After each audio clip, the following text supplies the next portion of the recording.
Fala, piazada, tudo bem? Hoje a gente começa a nossa jornada de preparação para a redação Enem 2020, 2022, né?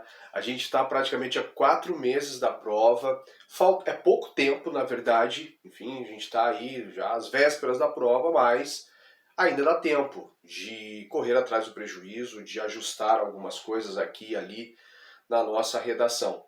Lembrando que a redação do Enem, ela vale 1.000 pontos, é uma pontuação altíssima.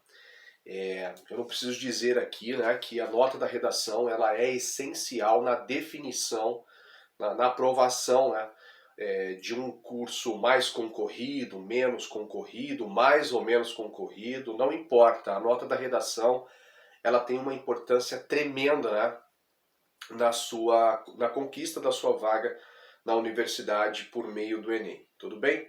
Bom, o nosso primeiro vídeo aqui, a nossa primeira aula, ela é bastante genérica. Eu vou começar falando sobre o texto, aspectos gerais daquilo que a gente chama de texto dissertativo argumentativo.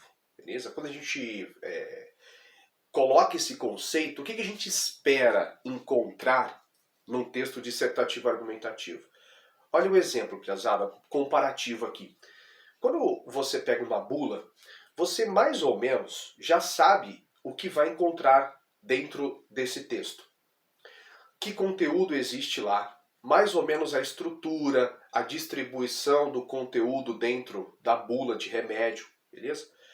Ou seja, todo o texto que a gente pega, o gênero textual que a gente pega para ler, que a gente tem contato, esse gênero, esse texto, ele mais ou menos ele é consolidado em relação à sua estrutura, ao tipo de linguagem que compõe esse gênero, ao tipo de conteúdo que esse texto, esse gênero veicula, a intenção, a finalidade, ou seja, o objetivo para que aquele texto exista, enfim.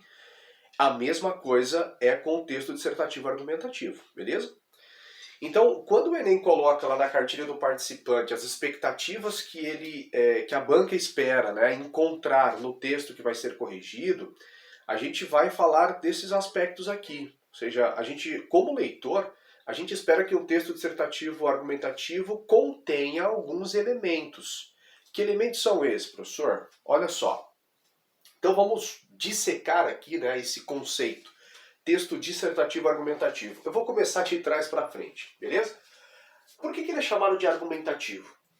Porque a gente vai ter que apresentar opinião, né? A gente vai ter que apresentar a nossa opinião nesse texto. Eu não vou poder apenas ficar descrevendo, narrando, relatando, explicando, justificando, nada disso. Eu tenho que apresentar a minha opinião nesse texto, beleza? O Enem quer saber o seu posicionamento diante de um problema social, de um tema que tem aí uma certa relevância na sociedade, de acordo com o entendimento da banca do Enem. Tudo bem? Então você vai ter que opinar, se posicionar.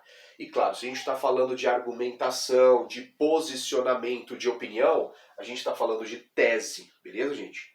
Por isso que ele é chamado de texto argumentativo, dissertativo argumentativo. A parte argumentativa, então, é aquela que você vai ter que apresentar a sua opinião. Como que a gente apresenta uma opinião? Como que a gente se posiciona? Por meio de uma tese. Então, quando o seu professor de redação fala assim, o seu texto tem que ter uma tese, ou está corrigindo a sua redação, lá vem aquela anotaçãozinha lá, tá faltando a tese na introdução. O que está faltando na verdade? E o que é uma tese? A tese, galera, é uma afirmação que demonstra um posicionamento ideológico. É claro que assim, o posicionamento ideológico a gente não consegue perceber, ou a gente não consegue demonstrar o nosso posicionamento ideológico apenas por meio de uma simples afirmação, de uma frase, né, que é a nossa tese. Mas, para meio didático, isso aqui é importante. A tese vai apresentar, demonstrar qual é o seu posicionamento ideológico diante daquele tema. Ou seja, você tem que se expressar, você tem que mostrar a sua opinião por meio de uma frase afirmativa. Tudo bem, gente? E aqui eu já faço uma ressalva. Atenção, galera. Evite fazer descrições ou perguntas para evidenciar a sua tese.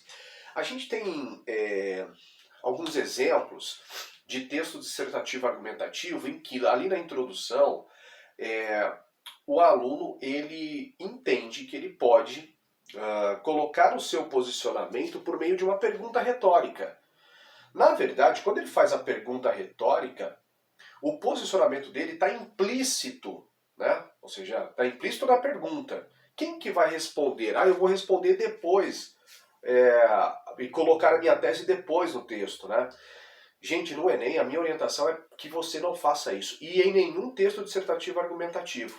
Professor, mas me ensinaram que eu posso colocar uma pergunta retórica. Ok, não na tese. Não para expressar a sua tese. Tudo bem? O seu posicionamento ele tem que ficar muito claro e definido já na introdução. Beleza, gente? A sua tese tem que aparecer na introdução. Por isso, não manifeste a sua tese por meio de perguntas. Eu vou responder depois, eu apresento a minha opinião depois. Não. A sua tese tem que aparecer por meio de uma afirmação já na introdução. Portanto, evite expressar a sua tese por meio de perguntas retóricas ou de descrições. Tudo bem? Se atente para isso.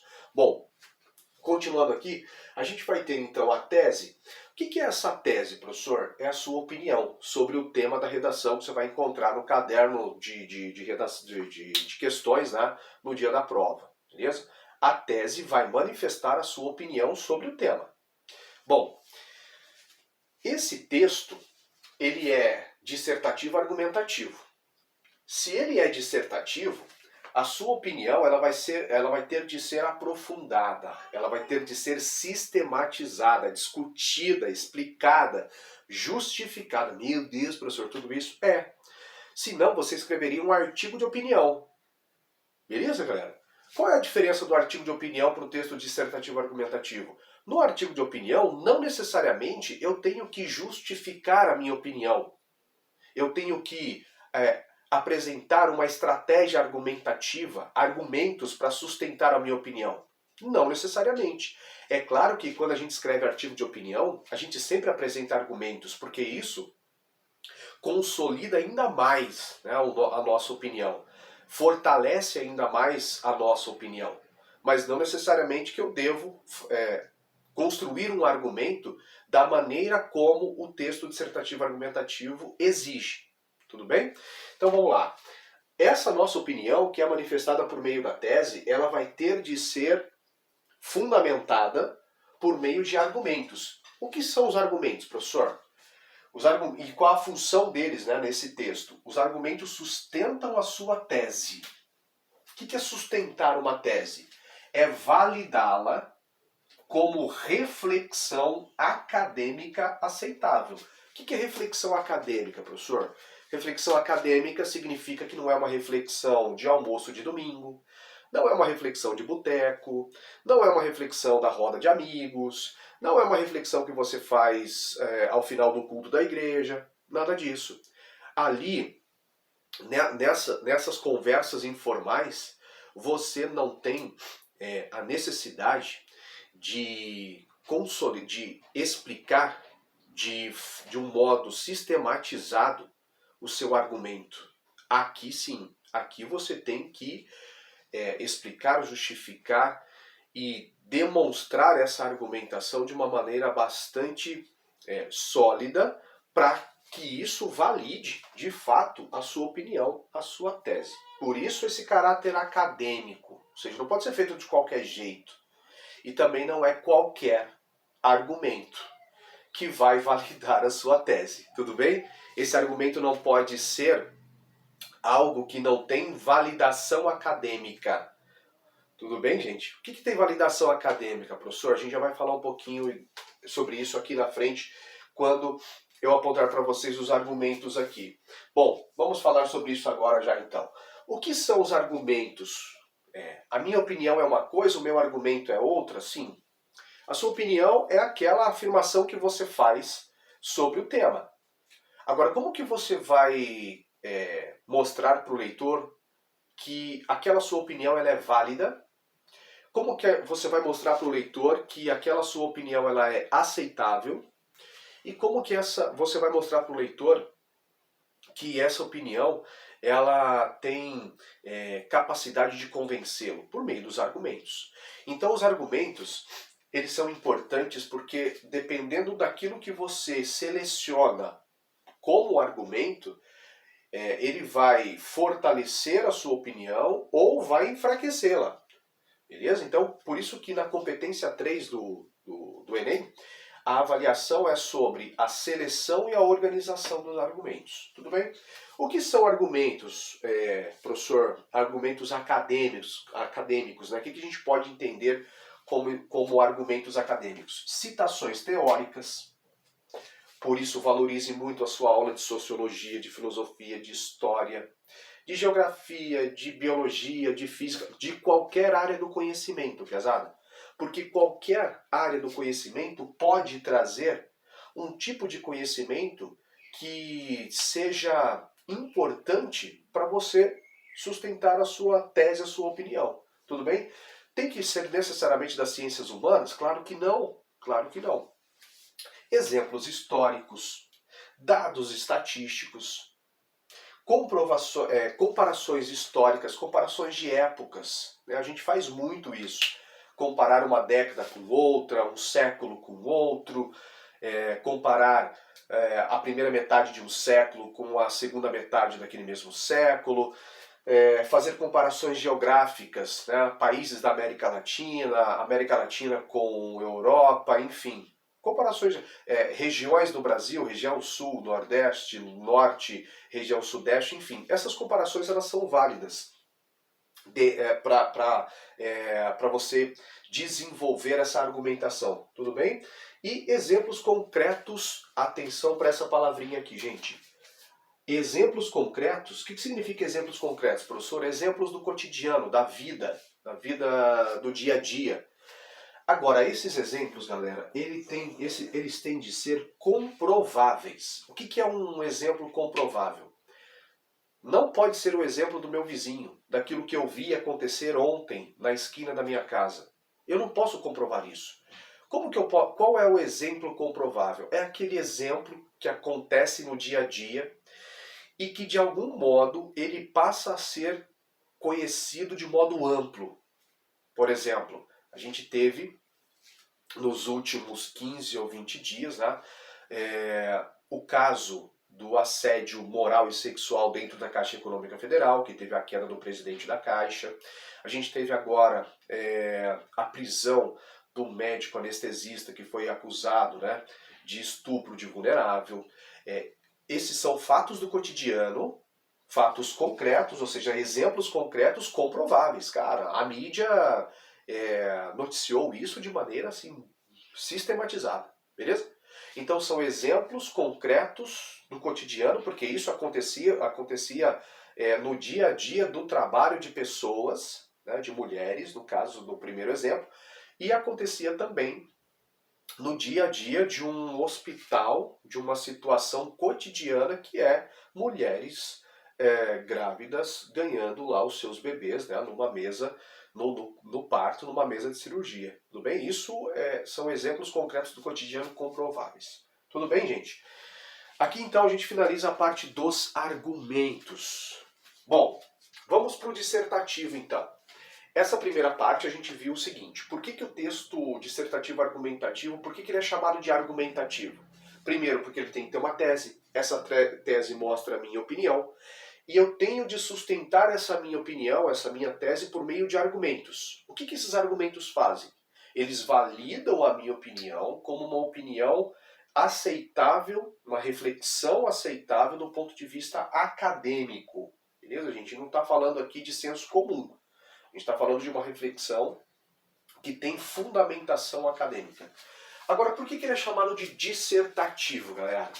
O que é dissertar? Dissertar é expor uma ideia, expor um tema, expor um objeto, expor uma pesquisa. Isso é dissertar. É explicar alguma coisa, é justificar, é demonstrar algo. É tudo isso junto. É tudo isso junto. É expor, explicar, justificar, demonstrar. Isso é dissertar. Agora, essa demonstração, essa explicação, essa justificativa, essa exposição, ela não é feita de qualquer jeito e de maneira muito breve, sabe? Jogo lá no texto e pronto. Não. Ela é feita de um modo sistematizado e profundo. Portanto, quando a gente fala assim, ó, vou fazer uma dissertação, essa dissertação, ela tem de ser profunda, ela tem de trazer uma reflexão aprofundada, uma exposição, uma explicação, uma demonstração sobre algo de modo aprofundado e sistematizado. Beleza? Só assim ela vai ser considerada uma dissertação. E aí você me pergunta, professor, mas tem como a gente fazer uma dissertação argumentativa em 30 linhas? Não é algo superficial? Sim e não, né? Sim e não. É claro que você não vai esgotar a discussão sobre o debate, né, sobre um tema, problema, aquilo que aparece lá no dia da prova, em 30 linhas. Agora, que dá pra gente fazer uma argumentação, uma dissertação argumentativa em 30 linhas, dá pra gente discutir uma temática em 30 linhas.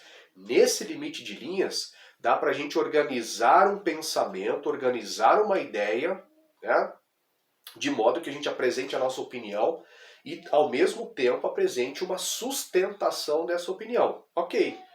Vai encerrar o debate? Claro que não. Mas para 30 linhas, isso é possível e esperado. Beleza, galera? Bom, espero ter contribuído aí para esse entendimento geral do que é o texto dissertativo argumentativo e a gente vai continuando aí até o dia da prova do Enem. Abraço!